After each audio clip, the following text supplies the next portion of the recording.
Good afternoon students. Part 8 तक हमारे complete हो गए हैं। आज हमें पार्ट 9 की रीडिंग करना है, जिसका नाम है सोने की खेती।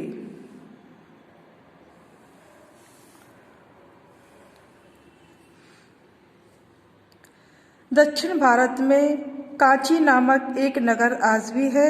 बड़ी पुरानी बात है। इसी नगर में एक राजा राज्य करते थे। उनका नाम सुप्रताप था।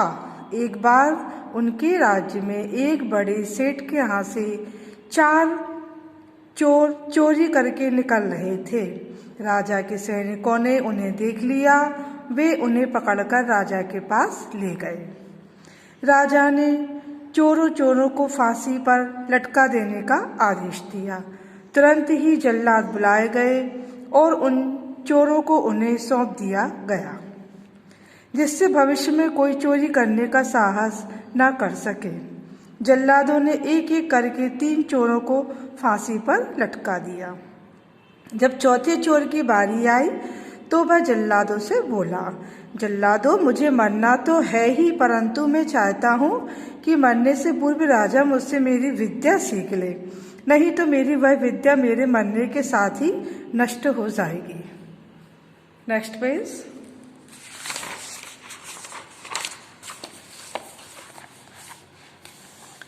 चोर की बात सुनकर जल्लादों के प्रमुख ने उनसे कहा, अरे नीच, तू ऐसी कौन सी विद्या जानता है जिसे महाराज तुझसे सीखेंगे? क्या तू अपनी चोरी की विद्या महाराज को सिखाना चाहता है? मुझे लगता है कि तू मरना नहीं चाहता, इसलिए मरने से बचने के लिए यह सब बातें कर रहा है। मगर अब तेरी मृत्यु निश्चित है। तू मृत्यु से बच नहीं सकता। चोर ने धैर्यपूर्वक कहा, मृत्यु से क्या डरना? भला कोई आज तक मृत्यु से बच सका है? फिर मैं तो वैसे भी तुम्हारे वश में हूँ। मैं बातें बनाकर बचकर कहाँ जाऊँगा? हाँ, एक बात अवश्य कि यदि तुमने मुझे मार दिया और राजा को यह पता चला कि मैं मरने से पहले उन्हें किसी विद्या के बारे में बताना चाहता था, तो वे तुमको सबसे कठोर दंड देंगे। अतः यदि तुम दंड से बचना और राजा का भला चाहते हो तो मुझे शीघ्र राजा के पास ले चलो। दंड के भय से जल्लाद चोर को राजा के पास ले गए। जल्लादों के प्रमुख ने राजा से निवेदन किया, महाराज, यह चोर कहता है कि मैं राजा के कल्याण की एक विद्या जानता हूँ। यह उस विद्या को आपको सिखाना चाहता है, जिससे वह विद्या इसकी मृत्यु के बाद नष्ट न हो जाए।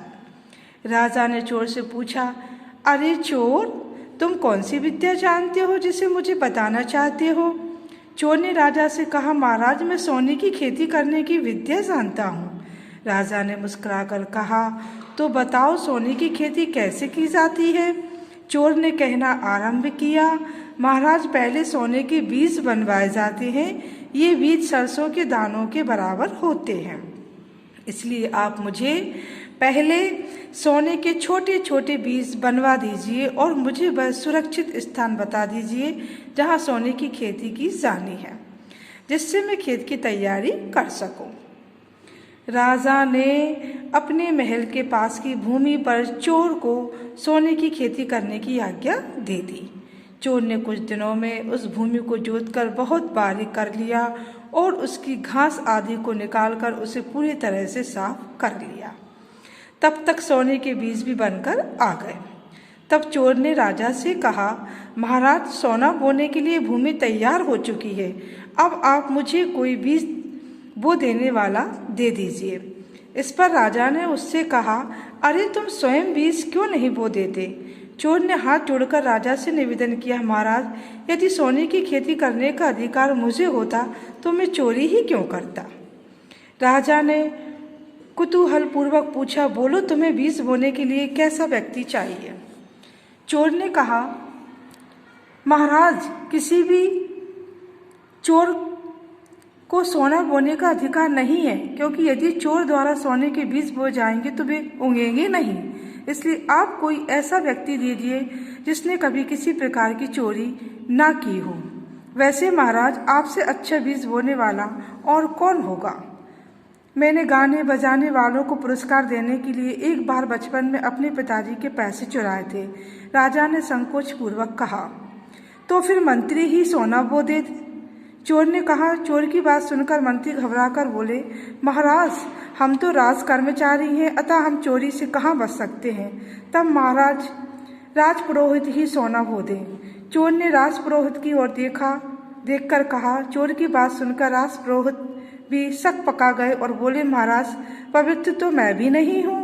मैंने भी बचपन में अपनी माता द्वारा रखे गए लड्डू चुराकर खाए थे। इस बात पर चोर हाथ जोड़कर राजा से बोला, महाराज, जब सभी चोर हैं तो अकेले मुझे ही फांसी पर क्यों लटकाया जा रहा है। चोर की बात सुनकर राजा को हंसी आ गई। राजा के साथ उपस्थित सभी लोग हंस पड़े। राजा ने चोर से कहा, अरे चोर, तुम बहुत बुद्धिमान हो, इसलिए मारे जाने योग्य नहीं हो। हम तुम्हें जीवन दान देते हैं। आज से तुम हमारे पास रहोगे और अपनी बुद्धि से समस्याओं को सुलझाने में हमारी मदद करोगे। इसके अतिरिक्त तुम अपनी हास्य कला से हंसाकर हमारा मन भी बहलाया करोगे। तो सभी स्टूडेंट्स, कितनी अच्छी पाठ में ये कहानी थी। हमने इस पाठ को पढ़ा। इस पाठ को पढ़ने से हमें क्या शिक्षा मिली? तो इस पाठ को पढ़ने से हमें यह शिक्षा मिली कि हमें विपत्ति में धैर्यपूर्वक उससे बच निकलने का उपाय सोचना चाहिए। यदि हम अपने प्रयासों में सफल हो गए तो जीवन जीने के अधिकारी होंगे, और यदि असफल भी हुए तो मृत्यु से बढ़कर कोई सजा तो हो ही नहीं सकती। ओके स्टूडेंट, पाठ हमारा कंप्लीट हो गया। इस पाठ का नाम था सोने की खेती। हमने आपको इस पाठ की रीडिंग करा दी। अब इसके शब्दार्थ, क्वेश्चन आंसर और जो कुछ भी इसमें है वो हम आपको PDF में सेंड कर देंगे। ये प्रश्नोत्तर हैं, फिल इन द ब्लैंक्स हैं, शब्दों के अर्थ हैं, ठीक है। ये सब आपको हम PDF में सेंड कर देंगे। Okay student, and good bye.